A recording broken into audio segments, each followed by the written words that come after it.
بات یہ ہے کہ حضور اکرم صلی اللہ علیہ وسلم سے پہلے جتنے بھی انبیاء تھے ان کا دین ان کے علاقے تک محدود، ان کی نبوت ان کی قوم تک محدود، خاص وقت تک محدود، اس لیے اس کو دور دور تک پھیلانے کی ضرورت نہیں ہوتی۔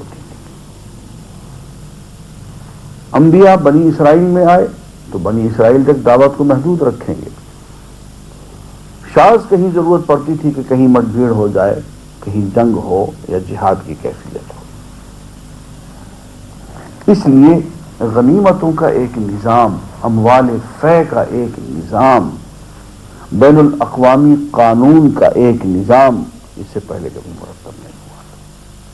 حضور اکرم صلی اللہ علیہ وسلم کی تشریف آوری سے بین الاقوامی قانون مرتب ہوا، اور حضور اکرم صلی اللہ علیہ وسلم پہ اور آپ کی امت پہ جہاد فرض ہوا، اور اس کے نتیجے میں مال غنیمت حلال کر دیا گیا۔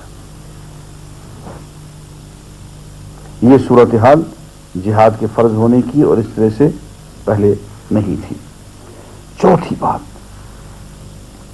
آپ نے فرمایا کہ مجھے حق شفاعت عطا کیا گیا۔ محمد الرسول اللہ صلی اللہ علیہ وسلم کو یہ عظمت عطا کی گئی کہ آپ شفیع المذنبین ہیں۔ اللہ تعالیٰ لے جائے تو روضہ اقدس کے ایک دروازے پہ ایک خوبصورت عبارت سنہری حروف میں لکھی ہوئی ہے، اور وہ الفاظ حضور کے ہیں، اب بھی لکھی ہوئی ہے۔ آپ نے فرمایا شفاعتی لی اہل الکبائر من امتی، میری شفاعت میری امت کے ان لوگوں کے لیے بھی ہے جو کبیرہ گناہ تک مرتکب کر لیتے ہیں، وہ اہل ایمان جن سے بھول چوک ہو جاتی ہے، اور اتنی بھول چوک بھی ہو جاتی ہے کہ ان سے بڑے گناہ ہو جاتے ہیں، کبیرہ گناہ ہو جاتے ہیں۔ مجموعی طور پہ زندگی میں خیر غالب ہے، شر مغلوب ہے، لیکن پھر بھی شر موجود ہے، کہیں نہ کہیں کوئی خرابی، کوئی گناہ، اونچ نیچ، کوئی گڑبڑ موجود۔ تو حضور اکرم صلی اللہ علیہ وسلم کو یہ حق عطا فرمایا گیا کہ ایسے آدمی کو جس کی زندگی میں خیر غالب ہو جائے لیکن کبیرہ گناہ بھی موجود ہوں، اس کے لیے شفاعت کر دی جائے، اور اس کے لیے حضور کی شفاعت قبول ہوگی۔ یہ آپ نے بطور فخر کے ارشاد فرمایا کہ مجھے شفاعت کا حق عطا کیا گیا۔ سابقہ انبیاء بھی شفاعت کا ان کو حق ہوگا، لیکن اس طرح سے کھلے الفاظ میں بحیثیت ایک حق کے حضور اکرم صلی اللہ علیہ وسلم کو ارشاد فرمایا گیا۔ اور دوسری بات یہ بھی ہے، اس میں اشارہ اور شفاعت کبریٰ کی طرف بھی ہے، ان لمحات کی طرف بھی کہ جب تمام لوگ حشر میں کھڑے ہوں گے، شدید دھوپ کے عالم میں، حساب کے انتظار میں، اور حساب نہیں ہو رہا ہوگا، تو لوگ بھاگے بھاگے تمام انبیاء کے پاس جائیں گے کہ اے اللہ، کہ اللہ سے دعا کریں کہ اے اللہ، دنیا دھوپ میں کھڑی کھڑی بہت تھک گئی، گرمی میں پریشان ہو گئی، حساب کی ابتدا کی جائے۔ مگر اس شفاعت کا یارہ بھی کسی کو، کوئی نبی یہ شفاعت نہیں کرے گا۔ حضور اکرم صلی اللہ علیہ وسلم یہ شفاعت فرمائیں گے، طویل سجدہ کریں گے، اور اس طویل سجدے کے دوران اللہ تعالیٰ ارشاد فرمائیں گے چل تعطی یا محمد، اے محمد صلی اللہ علیہ وسلم، اے ہمارے حبیب، آپ جو بھی مانگیں گے آپ کو ہم عطا کریں گے۔ تو اس وقت پہلی پہلی شفاعت، جسے شفاعت اولیٰ بھی کہتے ہیں، شفاعت کبریٰ بھی کہتے ہیں، یہ حضور اکرم صلی اللہ علیہ وسلم کی ہی تخصیص ہے کہ یہ آپ ہی فرما سکیں گے، اور آپ کی ہی یہ شفاعت قبول ہوگی۔ پانچویں بات، حضور اکرم صلی اللہ علیہ وسلم نے ارشاد فرمایا کہ اعطیت جوامع الکلم، کہ مجھے کلمات کا کے جامع ہونے کی سند بخشی گئی ہے کہ حضور اکرم صلی اللہ علیہ وسلم افصح العرب تھے، عربوں میں سب سے زیادہ فصیح، سب سے زیادہ بلیغ، سب سے بڑے خطیب، سب سے زیادہ مؤثر گفتگو کرنے والے۔ تمام انبیاء میں یہ خوبی ہوتی ہے، لیکن حضور اکرم صلی اللہ علیہ وسلم میں یہ خوبی بدرجۂ اتم موجود تھی۔ اور ذرا ذہن میں رکھیں کہ ہر نبی کے دور میں ایک فن ہوتا ہے،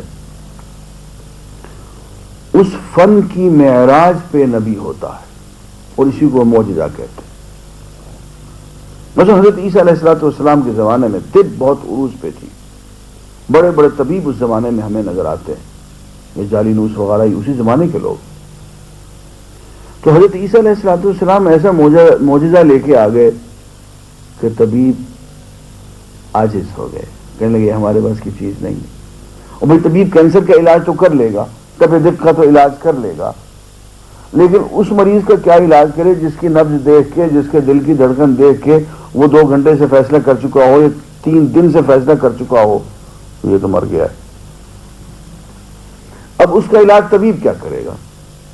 حضرت عیسیٰ علیہ السلام اسی کا علاج کیا کرتے تھے، کیا بھی اللہ کے بندے، اللہ کے حکم سے تو کھڑا ہو جا، زندہ ہو جا۔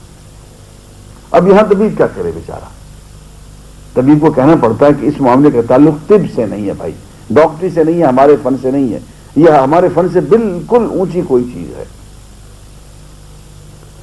حضرت موسیٰ علیہ السلام کے زمانے میں یہ سحر ایک فن تھا، شاعروں کو لے کے آ گئے تو انہوں نے جو اپنی عصا پھینکی تو اس نے ایسا کرشمہ کیا کہ وہ بجائے اس کے کہ وہ شاعروں جیسا کوئی کام کرتے، اس نے شاعروں کے سارے کام کو ملیمیٹ کر دیا، اور سب شاعروں نے متفقہ طور پہ یہ بات کہی کہ میاں یہ چیز جو کہ لے کے آئے ہیں یہ ہمارے فن کی چیز نہیں ہے، یہ ہمارے فن سے بالکل جدا چیز ہے۔ دیکھیے ہر فنکار اپنے فن کو پہچانتا ہے۔ آپ کسی شاعر کے پاس بیٹھے 5 منٹ تک، آپ اگر شاعر ہیں تو وہ پہچان لے گا کہ آپ شاعر ہیں۔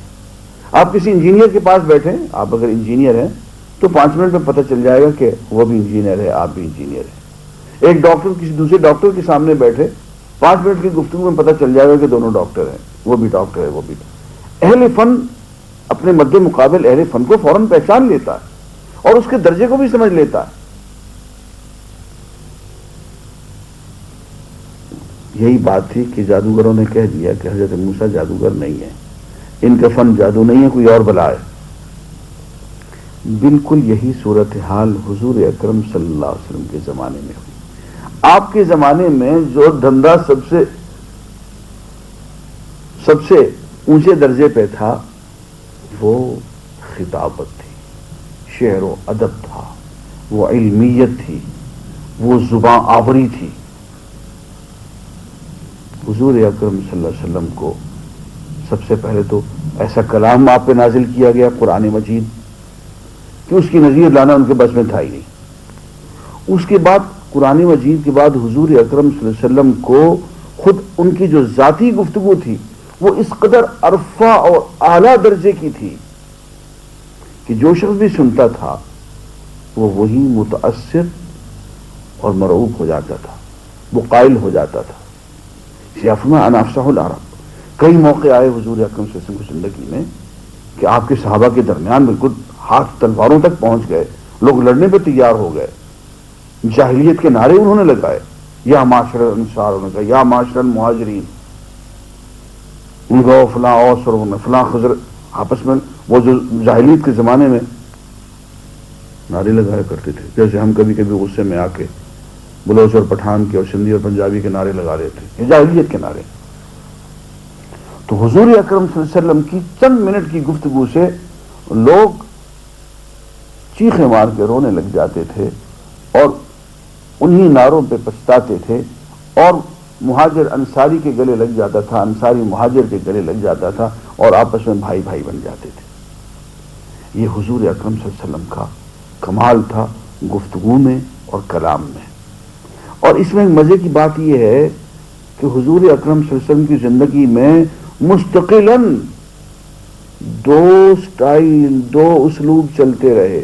ایک قرآن مجید کا سٹائل جو اللہ میاں کا کلام، بالکل الگ ایک حضور اکرم صلی اللہ علیہ وسلم کی اپنی گفتگو کا سٹائل، وہ بالکل الگ اسلوب، اس کی ڈکشنری الگ ہے، اس کا مزاج ہی الگ ہے، اس کے جملوں کی اونچ نیچ اور بست ہی بالکل الگ ہے۔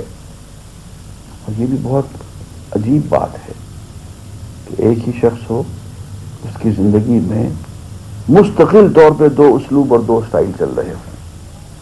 ایک تو اللہ کا کلام ہے، اس کا تو نظیر ہی نہیں ہے، لیکن خود حضور کا اپنا ذاتی کلام جو ہے، جو ہمیں احادیث میں ملتا ہے، ایمانداری کی بات ہے کہ اس کی بھی نظیر نہیں ہے۔ اس لیے حضور اکرم صلی اللہ علیہ وسلم نے فرمایا کہ مجھے جوامع الکلم عطا فرمائے گئے ہیں اور میں افصح العرب ہوں۔ اور ایک جگہ لوگوں نے پوچھا کہ یا رسول اللہ، یہ کبھی زندگی میں آپ نے تقریر ہی نہیں کی تھی، یہ اتنا ادب، ادبیت، علمیت، گفتگو میں اتنا اونچا معیار، یہ کیسے؟ آپ فرمایا ادبنی ربی فاحسن تأدیبی، کہ یہ ادب مجھے میرے پروردگار نے سکھایا ہے اور میری بہت حسین تربیت کی ہے۔ یہ نبوت کے دلائل میں سے بہت مضبوط دلیل ہے کہ ایک شخص جس نے ساری زندگی تقریر نہ کی ہو، اچانک تقریر کرنے لگے اور دنیا کے تمام خطیبوں کو پیچھے چھوڑ جائے۔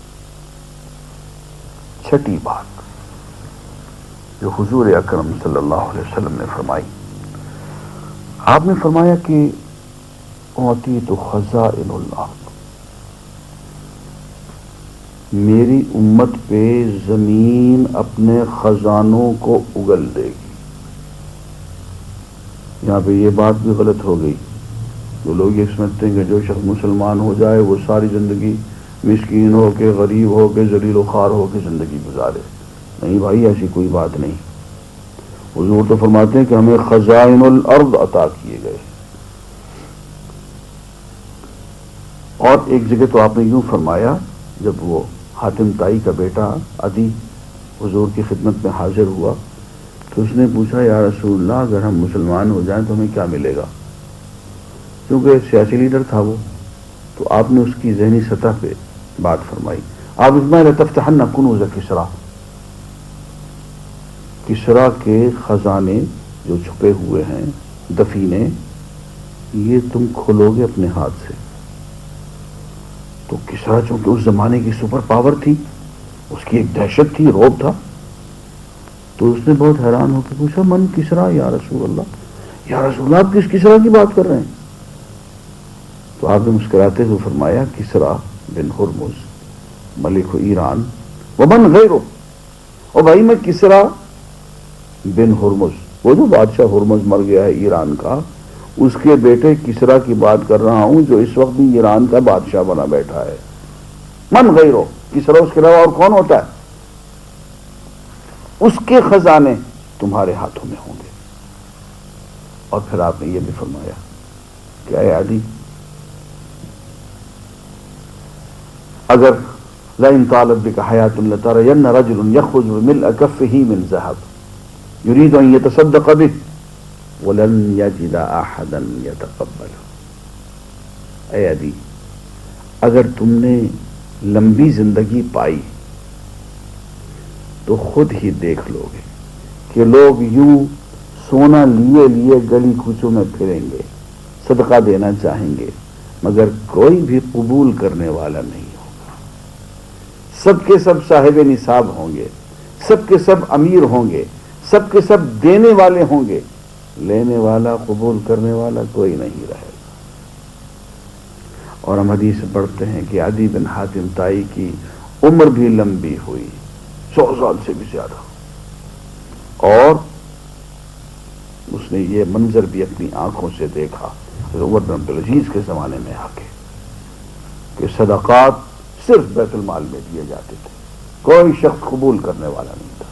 صدقات کو، خیرات کو، کسی قسم کی مالی امداد کو کوئی شخص قبول کرنے کو تیار نہیں تھا۔